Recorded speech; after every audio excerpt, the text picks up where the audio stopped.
സുഹൈൽ, ഞാൻ മനസ്സിലാക്കുന്നത് 2023 ഒക്ടോബർ 7 മുതൽ നടന്നു വരുന്ന സംഭവ വികാസങ്ങളുടെ തുടർച്ചയിൽ ഏറ്റവും നിർണായകമായ രാത്രിയാണ് ഈ രാത്രി എന്നാണ് ഞാൻ മനസ്സിലാക്കുന്നത്. കാരണം ഒരു ഇസ്രായേൽ എന്ന് പറയുന്ന രാജ്യം അതൊരു സിവിലൈസ്ഡ് രാജ്യം എന്ന നിലവിട്ട് അതൊരു ഗാങ്സ്റ്റർ എൻറ്റിറ്റിയാണ്.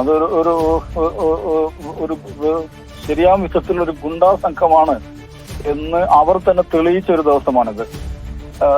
രണ്ടു മൂന്ന് കാര്യങ്ങളുണ്ട്. ഒന്ന്, ഖത്തറിന് നേരെയാണ് ഈ ആക്രമണം നടന്നത് എന്ന് മനസ്സിലാക്കണം. ഖത്തർ എന്ന് പറയുന്നത് ഈ പ്രശ്നത്തിൽ മാത്രമല്ല, ലോകത്തെ നിരവധിയായിട്ടുള്ള കോൺഫ്ലിക്ട് സോണുകളിൽ, സംഘർഷ മേഖലകളിൽ മധ്യസ്ഥന്റെ റോൾ വഹിച്ചുകൊണ്ടിരിക്കുന്ന ഒരു രാജ്യമാണ്. ഈ ഇസ്രായേൽ ഹമാസ് സംഘർഷത്തിലും നമുക്കറിയാം ഏറ്റവും അധികം ചർച്ചകൾക്ക് മധ്യസ്ഥം വഹിക്കുന്നത് ഖത്തറാണ്. ഈ ഖത്തറിന്റെ തലസ്ഥാനമായ ദോഹയിലാണ് മൊസാദിന്റെ ചീഫായിട്ടുള്ള ആള് ഡസൻ കണക്കിന് തവണ 2023 ഒക്ടോബർ 7 ശേഷം ഡസൻ കണക്കിന് തവണ മൊസാദിന്റെ അധ്യക്ഷൻ വരികയും താമസിക്കുകയും ചർച്ചകൾക്ക് നേതൃത്വം കൊടുക്കുകയും ചെയ്തൊരു നഗരമാണ്. ആ നഗരത്തിലാണ് ആക്രമണം നടന്നിട്ടുള്ളത് വളരെ പ്രധാനമാണ്.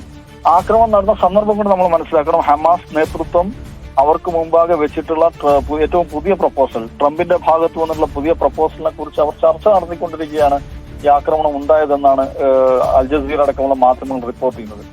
ആക്രമണത്തിൽ ഹമാസിന്റെ ഉത്തരവാദപ്പെട്ട ആരും കൊല്ലപ്പെട്ടിട്ടില്ല എന്ന് ഏറ്റവും ഒടുവിൽ അൽ ജസീറ ഹമാസ് വൃത്തങ്ങളെ ഉദ്ധരിച്ച് റിപ്പോർട്ട് ചെയ്യുന്നുണ്ട്. ആളുകൾ കൊല്ലപ്പെട്ടോ ഇല്ലയോ എന്നുള്ളതല്ല പ്രധാനം, അക്കാര്യം ഇനിയുള്ള മണിക്കൂറിൽ നമുക്ക് വ്യക്തമാകുമായിരിക്കും. പക്ഷേ ഒരു മധ്യസ്ഥ ചർച്ച നടക്കുന്ന രാജ്യത്തിന്റെ തലസ്ഥാനത്ത് ആ മധ്യസ്ഥ ചർച്ചയ്ക്ക് നേതൃത്വം കൊടുക്കുന്ന ആളുകൾ ആ മധ്യസ്ഥ പ്രപ്പോസലിനെ കുറിച്ച് ചർച്ച ചെയ്തുകൊണ്ടിരിക്കെ ഇസ്രായേലിന്റെ ഭാഗത്ത് നിന്ന് ആക്രമണം ഉണ്ടായി എന്ന് പറയുന്നത് നമ്മുടെ ഒരു ഡിപ്ലോമാറ്റിക് ഹിസ്റ്ററിയിൽ, ആധുനിക ലോക രാഷ്ട്രീയത്തിൽ തന്നെ അസാധാരണമായിട്ടുള്ള അത്യപൂർവമായിട്ടുള്ള ഒരു സംഗതിയാണ്. അതൊന്ന് സ്വാഭാവികമായിട്ടും ഇസ്രായേൽ എന്ന് പറയുന്നത് ഏതെങ്കിലും നിലക്കുള്ള ഒരു ഡിപ്ലോമാറ്റിക് നയതന്ത്രപരമായിട്ടുള്ള ഒരു എൻഗേജ്മെന്റിന് സാധ്യമായ ഒരു രാജ്യമല്ല. തീർച്ചയായും ഒരു ഗാങ്സ്റ്റർ റിപ്പബ്ലിക്കാണ് എന്ന് അവർ സ്വയം അടിവരയിടുകയാണ് ചെയ്യുന്നത്. ഇതിൽ ഏറ്റവും ഗുരുതരമായുള്ള ഒരു കാര്യം, ഇസ്രായേൽ നടത്തിയിട്ടുള്ള ഈ ആക്രമണം അമേരിക്കയുടെ അറിവോടെയാണോ അല്ലയോ എന്നുള്ള ഒരു പ്രധാനപ്പെട്ട കാര്യമുണ്ട്. അതിൽ അമേരിക്കയുടെ അറിവോടെ അല്ലാതെ സാധാരണഗതിയിൽ ഇത്രയും ഗുരുതരമായ ഒരു ഓപ്പറേഷൻ ഇസ്രായേൽ നടത്തുകയില്ല. അപ്പൊ അമേരിക്കയുടെ അറിവോടുകൂടിയാണ് ഈ ആക്രമണം നടത്തിയത് എങ്കിൽ അത് സങ്കീർണമായ ഒരു സാഹചര്യമാണ്. കാരണം ഖത്തറിനെ സംബന്ധിച്ചിടത്തോളം, ദോഹയെ സംബന്ധിച്ച് നമ്മൾ മനസ്സിലാക്കണം, അമേരിക്കയുടെ വളരെ അടുപ്പമുള്ള ഒരു രാജ്യമാണ്. അമേരിക്കയിലെ ഏറ്റവും മിഡിൽ ഈസ്റ്റിലെ ഏറ്റവും വലിയ അവരുടെ സൈനിക താവളം നിൽക്കുന്നത്, അൽ ഉദൈദ് ബേസ് നിൽക്കുന്ന ദോഹയിലാണ്. അങ്ങനെയുള്ള ഒരു പ്രദേശത്തിന് നേർക്ക് ആക്രമണം നടത്താൻ അമേരിക്ക അനുമതി നൽകി, അല്ലെ അമേരിക്കയുടെ അറിവോടുകൂടിയാണ് നടന്നിട്ടുള്ളതെങ്കിൽ അത് വലിയൊരു ഗുരുതരമായ സാഹചര്യമാണ്. കാരണം നമുക്കറിയാം, ട്രംപ് അധികാരമേറ്റതിനു ശേഷം അദ്ദേഹം നടന്ന ആദ്യ വിദേശയാത്ര ഗൾഫ് മേഖലയിലേക്കായിരുന്നു. സൗദി അറേബ്യയിലേക്കും തുടർന്ന് ദോഹയിലേക്കുമാണ് അദ്ദേഹം യാത്ര നടത്തിയത്.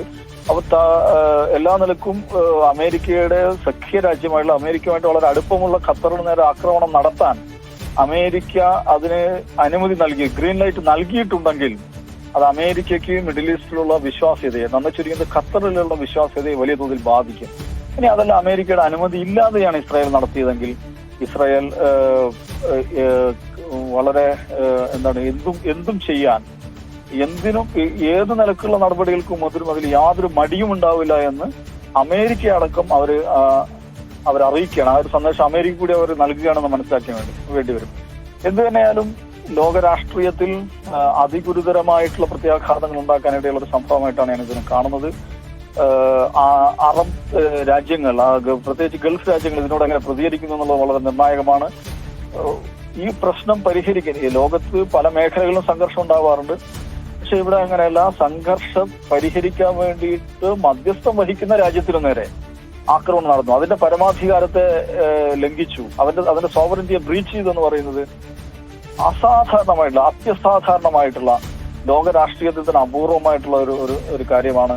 ഇത് എങ്ങനെയെല്ലാം ഇനിയുള്ള മണിക്കൂറുകൾ അൺഫോൾഡ് ചെയ്തു വരുന്നു എന്നുള്ളത് കാത്തിരുന്ന് കാണേണ്ട ഏറ്റവും ഗൗരവപ്പെട്ട ഈ മണിക്കൂറിലെ എന്നല്ല ഒരുപക്ഷെ ഈ ദശാബ്ദത്തിലെ തന്നെ ഏറ്റവും പ്രധാനപ്പെട്ട ഒരു വാർത്തയായിട്ടാണ്, ഏറ്റവും പ്രധാനപ്പെട്ട ഒരു സംഭവ വികാസമായിട്ടാണ് ഞാൻ ഈ ഡെവലപ്മെന്റ്സിനെ കാണുന്നത്.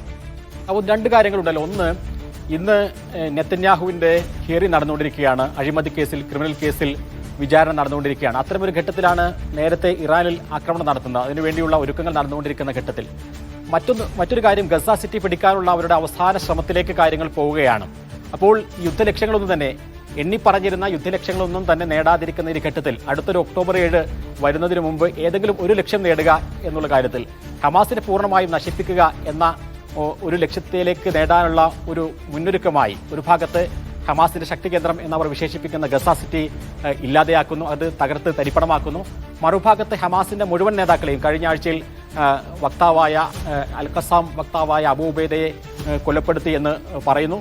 ഇന്ന് ഹമാസിന്റെ പുറത്തുള്ള നേതാക്കളെ കൂടി വധിച്ചു കഴിഞ്ഞാൽ ഹമാസിനെ ഇല്ലാതാക്കി എന്ന് പുറത്തേക്കെങ്കിലും പറയാം എന്ന് ഇസ്രായേൽ വിചാരിക്കുന്നുണ്ടാകുമോ? സുഹൈൽ, ഇതിൽ മനസ്സിലാക്കേണ്ട കാര്യം നിശ്ചയമായിട്ടും ഈ യുദ്ധത്തിൽ നെതന്യാഹുവിന്റെ വ്യക്തിപരമായ താല്പര്യങ്ങൾ, വ്യക്തിപരമായ രാഷ്ട്രീയ താല്പര്യങ്ങൾ അത് വളരെ പ്രധാനപ്പെട്ട ഒരു ഘടകമാണ് എന്നുള്ളത് വളരെ ശരിയാണ്. അദ്ദേഹം ഈ യുദ്ധം അവസാനിച്ചാൽ അടുത്ത ദിവസം മുതൽ അദ്ദേഹം അഴിമതി കേസിൽ, ഗുരുതരമായിട്ടുള്ള അഴിമതി കേസാണ്, അതിനകത്ത് വിചാരണ നേരിടേണ്ടി വരും എന്നുള്ളൊരു വസ്തുതയാണ്. അതുകൊണ്ട് തന്നെ യുദ്ധം നീട്ടിക്കൊണ്ടുപോകുക, യുദ്ധത്തെ സങ്കീർണമാക്കുക, കൂടുതൽ പ്ലേയേഴ്സിനെ യുദ്ധത്തിലേക്ക് കൊണ്ടുവരിക, അങ്ങനെ ഇസ്രായേലിൽ നിലനിൽക്കുന്ന ആഭ്യന്തര അടിയന്തരാവസ്ഥ, അതേപോലെ വാർ ക്യാബിനറ്റ് അത് ദീർഘകാലത്തേക്ക് നിലനിർത്തുക എന്നുള്ള ഒരു വ്യക്തിപരമായ താല്പര്യം നിശ്ചയമായി നെതന്യാഹുവിനുണ്ട്. അതോടൊപ്പം തന്നെ സുഹൈൽ സൂചിപ്പിച്ച രണ്ടാമത്തെ കാര്യവും പ്രസക്തമാണ്. ഈ നമ്മൾ മനസ്സിലാക്കേണ്ട കാര്യം, ഇസ്രായേലിന്റെ ചരിത്രത്തിൽ ഏറ്റവും ദീർഘമായ യുദ്ധമാണ് നടന്നുകൊണ്ടിരിക്കുന്നത്. ലോകത്തെ അറബ് മേഖലയിലെ വ്യവസ്ഥാപിത രാഷ്ട്രങ്ങളോടാണ് മുമ്പ് ഇസ്രായേൽ യുദ്ധം ചെയ്തത്. ആ യുദ്ധങ്ങളെല്ലാം വളരെ കുറഞ്ഞ ദിവസങ്ങൾ കൊണ്ട് അവസാനിപ്പിക്കുവാനും വിജയശ്രീലാളിതരായി അതിൽ അവസാനം ഉയർന്നു വരാൻ ഇസ്രായേലിന് സാധിച്ചിട്ടുണ്ട്. പക്ഷെ ഇവിടെ ഏതാണ്ട് 2 വർഷത്തോളമായി ഹമാസ് എന്ന് പറയുന്ന ഒരു സംഘടനയോടാണ് ലോകത്ത് നോക്കൂ, പലസ്തീന് പുറത്തുള്ള പ്രദേശങ്ങളുമായിട്ട് എല്ലാ നിലക്കും ഡിസ്കണക്ട് ചെയ്യപ്പെട്ട 2017 സമ്പൂർണ്ണമായി ഉപരോധത്തിൽ കഴിയുന്ന ഒരു സംഘടനയോടാണ് ഇസ്രായേൽ യുദ്ധം ചെയ്തുകൊണ്ടിരിക്കുന്നത്. ഏതാണ്ട് 2 വർഷത്തോളം 700 ദിവസത്തിലധികമായി ആ യുദ്ധം നടന്നുകൊണ്ടിരിക്കുകയാണ്. അണുബോംബ് ഒഴികെ സാധ്യമായിട്ടുള്ള എല്ലാ ആയുധങ്ങളും, അമേരിക്കയിൽ നിന്ന് ലഭ്യമാകുന്ന സർവായുധങ്ങളും അവർ ഉപയോഗിച്ചു കഴിഞ്ഞു. 2ാം ലോക മഹായുദ്ധത്തിൽ ഉപയോഗിച്ചതിനേക്കാൾ അധികം ആയുധങ്ങൾ 2ാം ലോക മഹായുദ്ധത്തിൽ ജർമ്മനിയിൽ ആകെ മൊത്തം ഉപയോഗിച്ചതിനേക്കാൾ കൂടുതൽ ആയുധങ്ങൾ ഗസ എന്ന് പറയുന്ന കൊച്ചു പ്രദേശത്ത് മാത്രം ഉപയോഗിക്കപ്പെട്ടു എന്ന് കണക്കുകൾ പുറത്തു വന്നു കഴിഞ്ഞു. എന്നിട്ടും അവരുടെ യുദ്ധലക്ഷ്യങ്ങൾ നേടിയില്ല എന്നുള്ളത് വളരെ പ്രധാനമാണ്. നോക്കൂ, ഹിസ്ബുള്ളയുമായിട്ടുള്ള യുദ്ധം 12 ദിവസം കൊണ്ട് അവർക്ക് അവസാനിപ്പിക്കാൻ പറ്റി. ഇറാനുമായിട്ടുള്ള എൻഗേജ്മെന്റ് 12 ദിവസം കൊണ്ട് അവസാനിപ്പിക്കാൻ പറ്റി. പക്ഷെ ഇത് 2 വർഷമായി നീണ്ടിരിക്കുകയാണ്. അവരുടെ യുദ്ധലക്ഷ്യങ്ങൾ നേടിയിട്ടില്ല. അവരുടെ പൗരന്മാരായിട്ടുള്ള ബന്ദികൾ തിരിച്ചെത്തിക്കാൻ പറ്റിയിട്ടില്ല.